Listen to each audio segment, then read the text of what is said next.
بسم اللہ الرحمن الرحیم والصلاة والسلام علی رسولہ الکریم وعلی آلہ وصحبہ اجمعین اما بعد فاعوذ باللہ من الشیطان الرجیم بسم اللہ الرحمن الرحیم شہر رمضان الذی انزل فیہ القرآن وقال تعالی یا ایھا الذین آمنوا کتب علیکم الصیام کما کتب علی الذین من قبلکم لعلکم تتقون وقال النبی صلی اللہ علیہ وسلم من قام رمضان ایمانا واحتسابا غفر له ما تقدم من ذنبه وقال النبی صلی اللہ علیہ وسلم من صام رمضان غفر له ما تقدم من ذنبه او کما قال۔ جی میرے محترم بھائیوں بہنوں دوستوں بچوں بچیوں، میری طرف سے رمضان کی مبارک ہو۔ سارے اہل ایمان سارے مسلمانوں کو رمضان کی مبارک ہو، اور اللہ سے دعا ہے کہ اللہ تعالی ہمارے اس روزے اور تراویح کو قبول فرمائے اور ہماری بخشش کا ذریعہ بنائے، آمین۔ کئی سالوں سے یہ معمول چل رہا ہے کہ رمضان میں قرآن کا کچھ خلاصہ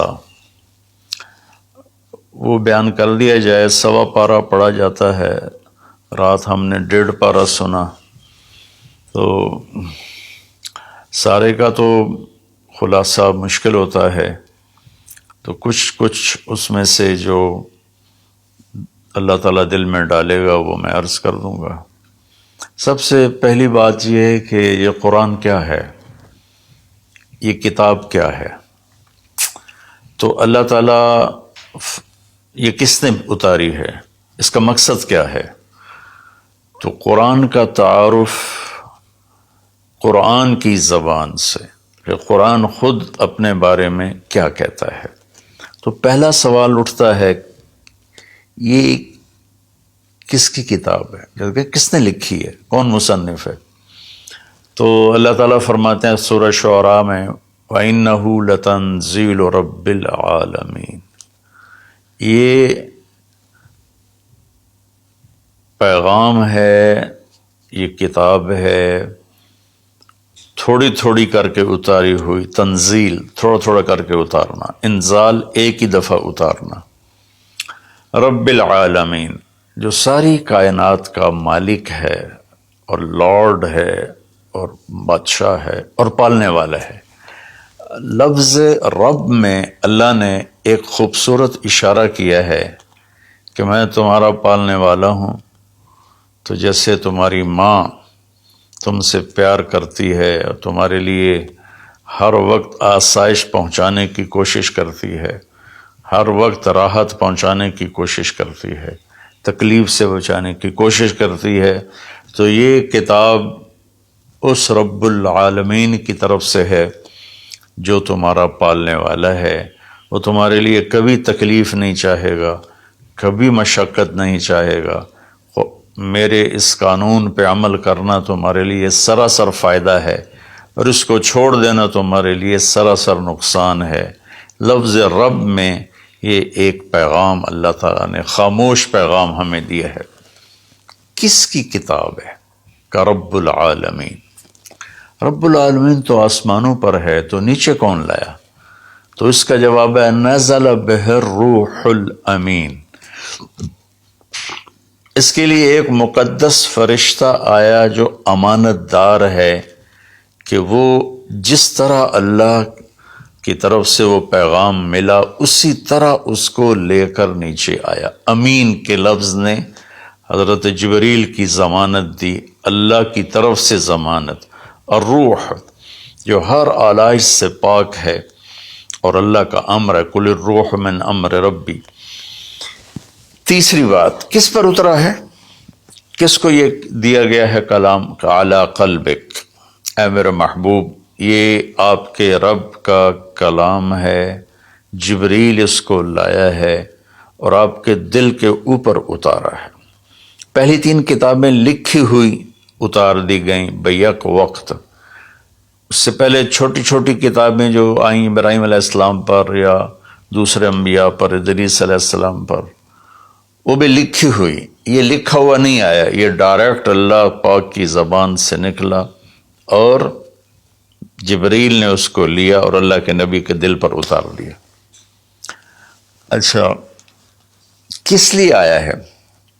لِتَكُونَ مِنَ الْمُنذِرِينَ، یہ اس لیے آیا ہے کہ میرے محبوب آپ دنیا والوں کو بتا دیں کہ اچھائی کا انجام کیا ہے اور برائی کا انجام کیا ہے، اور اس کا نتیجہ ایک دن ظاہر ہونے والا ہے جو آخر بعد میں آئے گا، تو اس کے لیے تیاری کرو۔ منذرین صرف ڈرانے والے کو نہیں کہتے، جو پیار محبت سے کسی کو برائی کا انجام سمجھا رہا ہو، جیسے باپ کہتا ہے بیٹا یہ تو جوا نہ کھیلا کر، تو شراب نہ پیا کر، یہ تیرا نقصان ہو جائے گا، تیرا دین بھی جائے گا، تیری دنیا بھی جائے گی، اس کے سمجھانے میں ایک محبت ہوتی ہے، شدت اور سختی نہیں ہوتی۔ کس زبان میں آیا ہے؟ بلسان عربی مبین، یہ خوبصورت صاف ستھری عربی زبان میں آیا ہے۔ کائنات کی یہ وہ زبان ہے جسے اللہ نے اپنے لیے چنا۔ اللہ کا کلام عربی، میرے رسول عربی، میرے رسول کی زبان عربی، اور اہل جنت کی زبان بھی عربی۔ اللہ نے اس کو پسند کیا۔ یہ عجیب و غریب کلام ہے اور عجیب و غریب یہ لینگویج ہے۔ کسی زبان کے الفاظ کا وہ حرف کا معنی نہیں ہوتا۔ عربی زبان وہ ہے جس کے ہر حرف کا معنی ہے، الف سے لے کر یا تک ہر حرف کا معنی ہے۔ یہ عربی زبان میں آیا ہے۔ اس میں ایک یہ اشارہ بھی ہے کہ اللہ تعالیٰ عربوں سے کہہ رہا ہے کہ تمہاری زبان میں بھیجا ہے، اس کو سمجھنے کے لیے تمہیں تو کوئی مشکل نہیں ہے، اور دوسرا ہماری طرف بھی اشارہ ہے کہ تم کسی بھی زبان سے تعلق رکھتے ہو تو کوشش کرو عربی سیکھو تاکہ اللہ کے قرآن کو تم، پیغام کو تم سمجھ سکو۔ یہ مختصر سا تعارف ہے کہ قرآن کس کا کلام ہے؟ اللہ کا۔ کون لایا؟ جبریل۔ کن کے پاس لایا؟ ہمارے نبی پاک صلی اللہ علیہ وسلم۔ کس لیے لایا؟ کہ ہمیں زندگی کا انجام سمجھایا جا سکے کہ انسان ایک ایسی مخلوق ہے جو ماں کے پیٹ سے بالکل جاہل پیدا ہوتا ہے، اور اس کے مقابلے میں ماں انڈے سے نکلنے والا ہو یا ماں کے پیٹ سے نکلنے والا جانور اور کیڑے مکوڑے، یہ چونٹی کتنی چھوٹی ہوتی ہے اور انڈا کتنا چھوٹا ہوگا، تو اس سے نکل کر وہ اندھیرے میں ہوتی ہے، اور اس سے زندگی گزارنے کا پورا طریقہ معلوم ہوتا ہے کہ میرے لیے ٹھیک کیا ہے، غلط کیا ہے، صحیح کیا ہے، غلط کیا ہے۔ انسان پیدا ہوتا ہے، واللہ اخرجکم من بطون امہاتکم لا تعلمون شیئا، میرے بندو اللہ نے تمہیں ماں کے پیٹ سے نکالا، تم کچھ بھی نہیں جانتے تھے، تو ہمیں باہر سے علم لینا ہوتا ہے، اور باقی کسی مخلوق کا امتحان نہیں، میرا اور آپ کا امتحان ہے کہ اللہ فَهَدَيْنَاهُ النَّجْدَيْنِ، یہ دو راستے ہیں، یہ سیدھا ہے، یہ غلط ہے۔ قرآن سیدھا راستہ بتاتا ہے، إِنَّ هَذَا الْقُرْآنَ يَهْدِي لِلَّتِي هِيَ أَقْوَمُ، قرآن تمہیں سیدھا راستہ بتاتا ہے۔ اور شیطان کیا کرتا ہے؟ وہ ہمیں غلط راستہ بتاتا ہے، وہ ہمیں یجادلوکم وَإِنَّ الشَّیَاطِینَ لَیُوحُونَ إِلیٰ أَوْلِیَائِہِمْ، کہ یہ شیطان کی بھی وحی چلتی ہے جو اس لیے ہوتی ہے کہ لِتَکُونُوا مِنْ أَصْحَابِ السَّعِیرِ، کہ تم جہنم میں جا کے گر جاؤ، چلے جاؤ۔ تو اس لیے اس قرآن کا سیکھنا، چلو ہم عربی تو نہیں سیکھ سکتے ہیں، عمر کا ایک ایسا حصہ، لیکن اس کا ترجمہ پڑھ سکتے ہیں۔ ہر مکتب فکر کے علماء نے ترجمہ کیا ہوا ہے، تو وہ ترجمہ تھوڑا تھوڑا پڑھیں تو انشاءاللہ ہمیں پتہ چلے گا کہ اللہ ہم سے کیا کہتے ہیں۔ پھر اس قرآن کا مقصود کیا ہے؟ وہ ہدایت ہے۔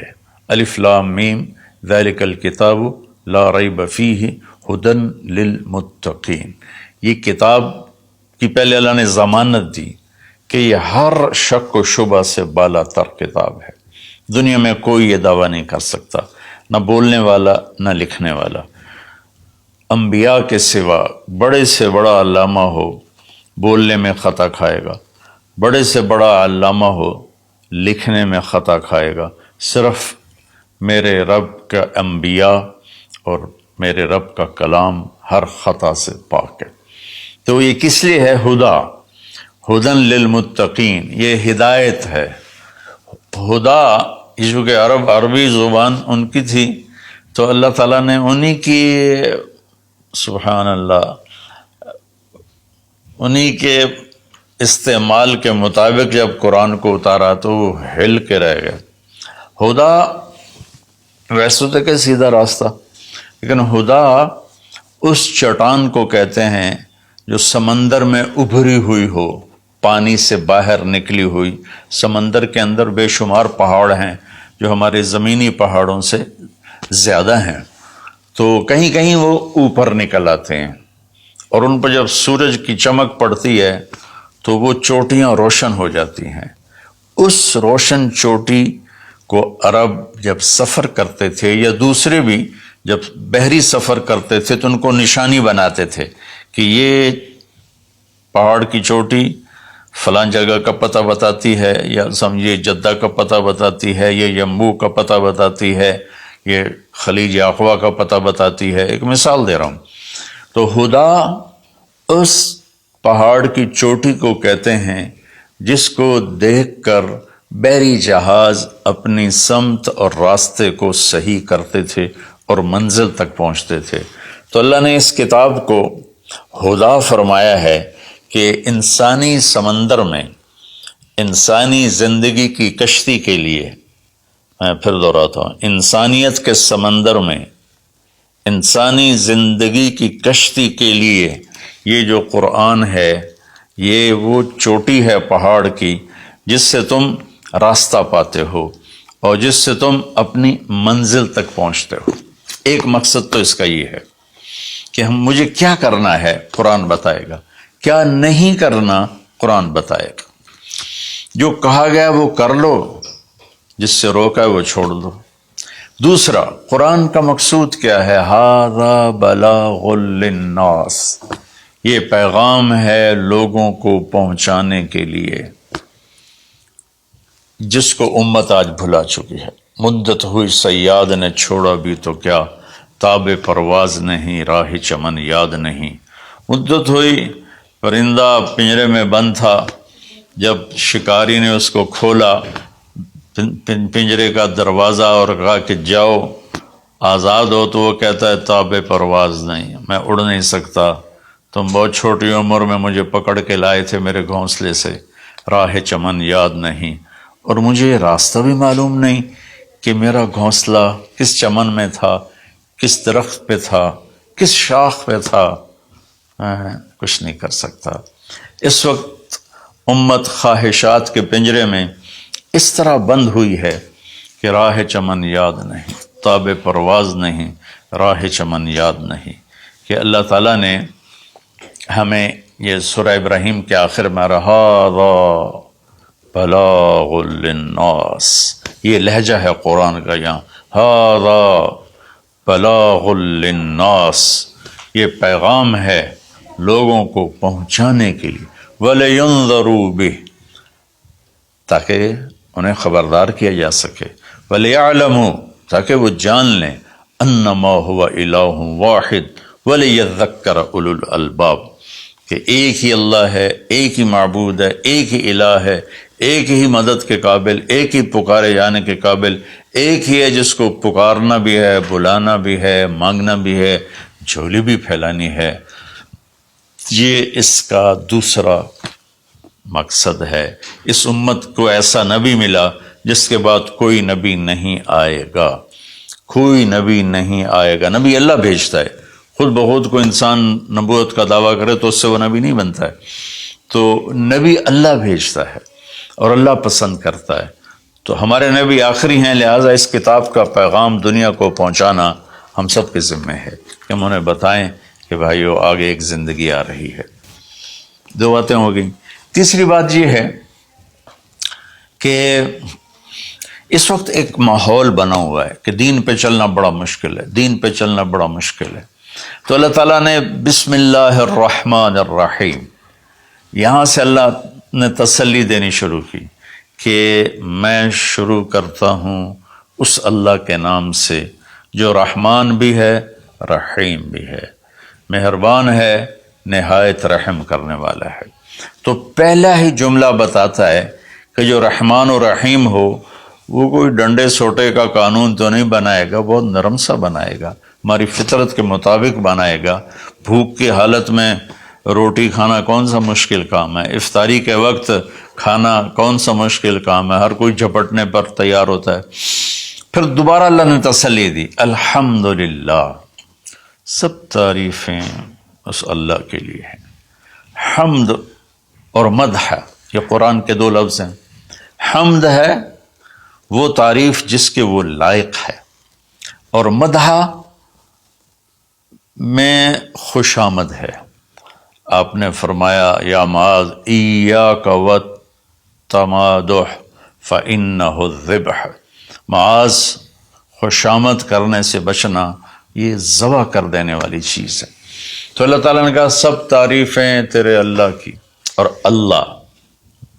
اللہ کے صفاتی نام 99 ترمذی شریف میں ہیں، لیکن وہ 99 نام صرف نہیں ہے، بلکہ جیسے اللہ اپنی ذات میں لامحدود ہے تو اس کی نام بھی لامحدود ہیں، لیکن ذاتی نام جو ہے وہ اللہ ہے۔ اللہ میرے بر صغیر میں خدا بولا جاتا ہے عام طور پہ، اہل علم بھی یہی بولتے ہیں، عام لوگ بھی یہی بولتے ہیں۔ میرا اس سے کوئی اختلاف نہیں ہے کہ یہ نہیں بولنا چاہیے۔ خدا فارسی کا لفظ ہے، پتہ نہیں کس نے یہ لفظ بنایا، خدا، وہ جسے کسی نے نہ بنایا ہو اسے خدا کہتے ہیں، لیکن اللہ نے اپنا نام بتایا کہ میرا نام اللہ ہے۔ تو ترجمہ لفظوں کا نہیں ہوتا، نام کا ترجمہ نہیں ہوتا، ترجمہ عبارات کا ہوتا ہے۔ میرا نام طارق جمیل ہے، اس کے الفاظ کا مطلب ہے کچھ، لیکن مجھے طارق جمیل کہہ کے پکارا جاتا ہے، اور طارق رات کو آنے والا، اور طارق کھٹکھٹانے والا، میں تو کوئی نہیں کھٹکھٹا رہا۔ مولانا خوبصورت، جمیل خوبصورت کو کہتے ہیں، نام کا ترجمہ نہیں ہوتا۔ اس لیے بہتر یہ ہے کہ اللہ کو صرف اللہ کے نام سے پکارا جائے، اللہ، سبحان اللہ، زبان ہی میٹھی ہو جاتی، اللہ۔ یہ کوئی حرام حلال کی بات نہیں کر رہا ہوں، افضل اور اولا کی بات کر رہا ہوں کہ جو نام اللہ نے اپنا کہا، اللہ، قرآن کو شروع اس سے کیا، ہمیں اللہ کہنا چاہیے۔ جو لفظ اللہ میں نور ہے وہ لفظ خدا میں ہے ہی نہیں، صرف اللہ کا حق، صرف اللہ کا حق۔ اور اللہ کے نام میں ایک عجیب صفت ہے، کسی بھی نام کا کوئی لفظ حرف نکالو تو مطلب بدل جاتا ہے۔ جیسے طارق، رات کو آنے والا، طرق، الف نکال دو، طرق، تو طرق کا مطلب ہے زمین پہ قدم مارنا، طریق سے طرق ہے۔ طریق ہوتا ہے زمین کی وہ جگہ جس پر پاؤں کی دھمک پڑتے پڑتے پڑتے پڑتے راستہ بن جائے، اس لیے اس کو طریق کہتے ہیں۔ تو توئے ہٹا دو تو ارق، بے قرار۔ جمیل کا جیم ہٹا دو تو میل بن گیا، میل بن گیا۔ یہ ہٹا دو تو جمل، اونٹ بن گیا۔ لفظ اللہ کی ایک خصوصیت ہے کہ اس کے ہر حرف کو ہٹا دو تو اشارہ اللہ کی طرف ہی ہوتا ہے، اللہ اللہ ہی ہے۔ الف ہٹا دو، للہ، تو اللہ کہتا ہے للہ ما فی السماوات و ما فی الارض، تو اشارہ اللہ کی طرف۔ اگلا لام ہٹا دو تو بچ جاتا ہے لہو، تو اللہ تعالیٰ کہتا ہے لہو ما فی السماوات و ما فی الارض۔ پچھلا لام ہٹا دو، الف کے بعد کا لام ہٹایا تو الہ بن گیا، اور آخری لام ہٹایا تو لہو بن، آخری لام ہٹایا تو الہ بنا۔ اور پہلا ہٹائے تو لہو بنا. تو میرا رب کہتا ہے اللہ، اچھا اللہ، الف ہٹا دو، للہ، اللہ، للہ ما فی السماوات و ما فی الارض، پھر لام بھی ہٹا دو، الف بھی ہٹا دیا، لام بھی ہٹا دیا، تو لہو ما فی السماوات و ما فی الارض.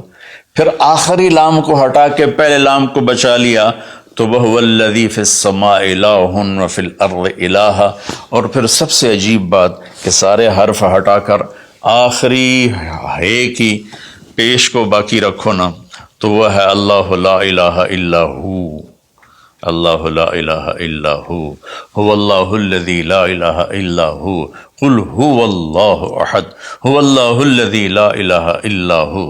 یہ لہو ما فی السماوات و ما فی الارض. تو اللہ تعالیٰ نے ہمیں تسلی دی کہ میں بہت بڑا ہوں. اچھا یہ اللہ، یہ جو تو قانون بھیج رہا ہے، تو قانون تو بڑے سخت ہوتے ہیں. تو اللہ کہتا ہے رب العالمین، نہیں میں تمہاری ماں سے زیادہ پیار کرنے والا ہوں، میں تم پر ایسے ڈنڈے نہیں چلاؤں گا. تو لیکن میرا اللہ کہتا ہے کہ میرا بندہ، میں تیری ماں سے 70 گنا کا مطلب 70 نہیں ہوتا، لا محدود درجے میرا پیار ہے. پھر تسلی نہیں ہوتی، یا اللہ تو قرآن تو بھیج رہا ہے، پتہ نہیں ہم عمل کر سکیں گے کہ نہیں کر سکیں گے. تو پھر اللہ کہتا ہے الرحمن الرحیم. کیوں ڈر گئے ہو؟ کیوں قرآن کے مطابق دکان نہیں چلاتے، زندگی نہیں گزارتے، جاب نہیں کرتے، زراعت نہیں کرتے، تجارت نہیں کرتے، شادی نہیں کرتے، ساری چیزوں کو بنا لیں، تو کیوں ڈرتے ہو؟ رب العالمین پہلی گارنٹی، الرحمن الرحیم پہلے بسم اللہ سے. پھر دوسری گارنٹی اللہ، کہ میں اللہ ہوں، نفع نقصان کا مالک ہوں. پھر رب العالمین، تم پر مہربان ہوں، تمہارا پالنے والا ہوں. پھر الرحمن الرحیم کی دوبارہ تکرار ہے. کیوں ڈرتے ہو؟ رحمان بھی ہوں، رحیم بھی ہوں. اب اللہ نے جزا سزا کا بھی ایک رکھا نا، کہ بہت سے لوگ ہیں جو محبت کی بات جتنی بھی کرو وہ الٹا ہی سوچتے ہیں، تو اس کو دھمکانے کے لیے مالک یوم الدین. پھر یہ بھی یاد رکھنا کہ میرے لیے، میرے پاس جزا سزا کا بھی نظام ہے. اس کو اللہ تعالیٰ اتنے خوبصورت انداز میں بیان کرتا ہے کہ ہم تو چونکہ عرب نہیں ہیں، لیکن عربی کچھ پڑھی تھوڑی بہت، اللہ نے اس کا ذوق بھی دیا. تو ابھی ساری بات ہو رہی کہ وہ ایسا ہے، وہ ایسا ہے، وہ ایسا ہے، لیکن آگے ہے ایاک نعبد و ایاک نستعین. یا اللہ تیری ہی بندگی کرتے ہیں، تجھی سے مدد مانگتے ہیں. تو ایک دم جیسے اللہ سامنے آ گیا ہو، الحمدللہ رب العالمین الرحمن الرحیم. ان الفاظ نے اس طرح کر دیا جیسے اللہ میرے سامنے آ گیا ہے، جیسے کأنک تراہ، جیسے اللہ میرے سامنے آ گیا تو میں کہتا ہوں ایاک نعبد، یا اللہ میں تو تیری ہی بندگی کرتا ہوں، و ایاک نستعین، یا اللہ میں صرف تجھے پکارتا ہوں مدد کے لیے، میں کسی اور کو نہیں پکارتا. میرے نبی نے حضرت عبداللہ بن عباس سے فرمایا وَإِذَا سَأَلْتَ فَاسْأَلِ اللَّهِ وَإِذَا اسْتَعَنْتَ فَاسْتَعِنْ بِاللَّهِ، کہ اے بچے، اے میرے یا غلام، اے میرے پیارے چچا زاد بھائی، تو ایسا جب تجھے پکارنا ہو تو اللہ کو پکارنا. مدد کے لیے صرف اللہ ہے جو آتا ہے، اللہ کے سوا کوئی مدد نہیں کر سکتا. یہ اسباب کی دنیا ہے، ایک دوسرے سے مدد لینا. تو میرے نبی نے قرضے اٹھائے، میرے نبی نے زرہ پہنی، میرے نبی نے تلوار اٹھائی، لیکن وہ کام جو براہ راست اللہ کے ہاتھ میں ہے، ان میں صرف اللہ کو پکارا جاتا ہے، ان میں صرف اللہ کو پکارا جاتا ہے. ایاک نعبد و ایاک نستعین. علماء فرماتے ہیں ساری آسمانی کتابوں کا خلاصہ قرآن ہے، اور قرآن کا خلاصہ سورۃ فاتحہ ہے، اور سورۃ فاتحہ کا خلاصہ ایاک نعبد و ایاک نستعین ہے. اے میرے اللہ، یا اللہ، یہ صرف اللہ کے ساتھ ہے اور کسی کے ساتھ نہیں ہے. تو پھر اللہ تبارک و تعالیٰ، چونکہ میں نے پہلے شروع میں کہا تھا کہ ہم زندگی گزارنے کا طریقہ نہیں جانتے، تو اللہ نے ہم سے یہ دعا ہم پہ فرض کر دی کہ تم نے یہ مانگنا ہے، چونکہ تم اندھے ہو، جاہل ہو، کہو اہدنا، کتنی ضروری ہے. اللہ کہتا ہے روٹی مانگو، پانی مانگو، بیوی مانگو، بچے مانگو، جی کپڑے مانگو، زمین مانگو، جائیداد مانگو، صحت مانگو، عزت مانگو، سب کچھ مانگو. لیکن ایک چیز اللہ نے فرض کر دی کہ میرے بندے اگر تو ہدایت کے بغیر مر گیا تو برباد ہو جائے گا، لہذا تم پہ واجب کرتا ہوں، فرض کرتا ہوں کہ اہدنا الصراط المستقیم.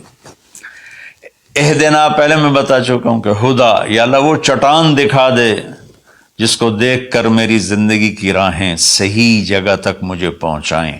خدا عرب اس کو سن کے ہل گئے تھے کہ وہ محاورہ سمجھتے تھے، ہم محاورہ نہیں سمجھتے، لیکن عرب کیوں ہل گئے تھے؟ کہتے کیا کمال ہے یار، یہ کیا آدمی کہاں سے بولتا ہے، کیا بولتا ہے. وہ تو ابو جہل سے پوچھا اخنس ابن شریک نے، سچ سچ بتا محمد جھوٹے ہیں کہ سچے ہیں؟ کہنے لگا اللہ کی قسم سچے ہیں، پر نہیں مانوں گا، میں بنو ہاشم سے مقابلہ کروں گا، نہیں مانوں گا، سچے ہیں. تو اہدنا یا اللہ وہ چٹان دکھا، وہ کیا، وہ قرآن ہے جس کو دیکھ کر میں تجھ تک پہنچ جاؤں. صراط سیدھے راستے کو کہتے ہیں، صراط جس پر کسی قسم کا کوئی کھڈا نہ ہو، جیسے موٹر وے. اب موٹر وے بنائے تو ہم لوگ اپنے گاؤں سے، ابھی میں گاؤں سے ہی بات کر رہا ہوں، ملتان کے لیے جانا ہو، لاہور، اسلام آباد، فیصل آباد، موٹر وے سے جاتے ہیں. صراط موٹر وے کو کہتے ہیں. المستقیم جس میں وہ نہ ہو، زیادہ موڑ نہ ہو بلکہ سیدھا ہو. الذین انعمت علیہم، نعام اس بوٹی کو کہتے ہیں جو سردی گرمی میں خشک نہیں ہوتی، سدا بہار سرسبز ہوتی ہے. تو نعمتاً یا اللہ وہ راستہ دے جس میں ہر چیز ملتی ہو، سبزہ بھی ہو، خوشیاں بھی ہوں، اور اس کے راستے میں کوئی سروس اسٹیشن بھی ہو، اور کھانے پینے کا سامان بھی ہو، کوئی بوفے بھی ہو، اور کوئی جو پیٹرول اسٹیشن بھی ہو. آج کی زبان میں کہہ رہا ہوں، یا اللہ وہ راستہ دے جو آباد ہو، جو سرسبز ہو. نعم کے اندر یہ معنی موجود ہے. غیر المغضوب علیہم ولا الضالین. پھر کہا آمین، زور سے کہو آمین. تو میرے رب نے فرمایا کہ یہ مانگو کہ مجھے سیدھی راہ دکھا. تو میرے بھائی بہنوں، حضرت علی رضی اللہ تعالیٰ عنہ علیہ السلام کا فرمان ہے کہ اگر میں سورۃ فاتحہ کی تفسیر کروں تو 70 اونٹوں پہ لا دی جائے گی. 7 آیات ہیں تو ہر آیت کے لیے 10 اونٹ. اور ایک دفعہ فرمایا کہ عشاء کی نماز پڑھ کے بیٹھے اور فرمایا کہ میں تمہیں بسم اللہ الرحمن الرحیم کی تشریح کر کے بتاتا ہوں، اس کا مطلب بتاتا ہوں. تو با سے شروع ہوئے، با صرف لفظ با سے شروع ہوئے، اور فجر کی اذان ہو گئی، با کی شرح چل رہی تھی. تو سورہ یعنی بقرہ، یہ سارے، اب ایک اور روایت ہے کہ سورہ بقرہ سارے قرآن کی سردار ہے، اور سورہ بقرہ کی سردار آیت الکرسی ہے جس میں اللہ اپنا تعارف کرواتا ہے. تو اس میں اللہ تعالیٰ نے شروع ہی میں ایک حکم دیا، یا ایھا الناس اعبدوا ربکم الذی خلقکم والذین من قبلکم لعلکم تتقون. اگر میں ساری سورہ بقرہ کا خلاصہ بتاؤں تو یہ آیت ہے کہ اے لوگو، یا ایھا الذین آمنوا نے کہا اے دنیا کے انسانوں، اس رب کی بندگی کرو جس نے تمہیں پیدا کیا، جس نے تمہیں بنایا، جس نے جعل الارض فراشا والسماء بناء. وہ رب جس نے تمہارے لیے زمین کا فرش بچھایا، آسمان کی چھت کو تمہارے اوپر جس نے تان کے رکھ دیا، اور ما لہا من فروج، کہیں سے وہ پھٹی ٹوٹی نہیں ہے. تو اس رب کے سامنے جھکو، اس رب کے سامنے جھکو.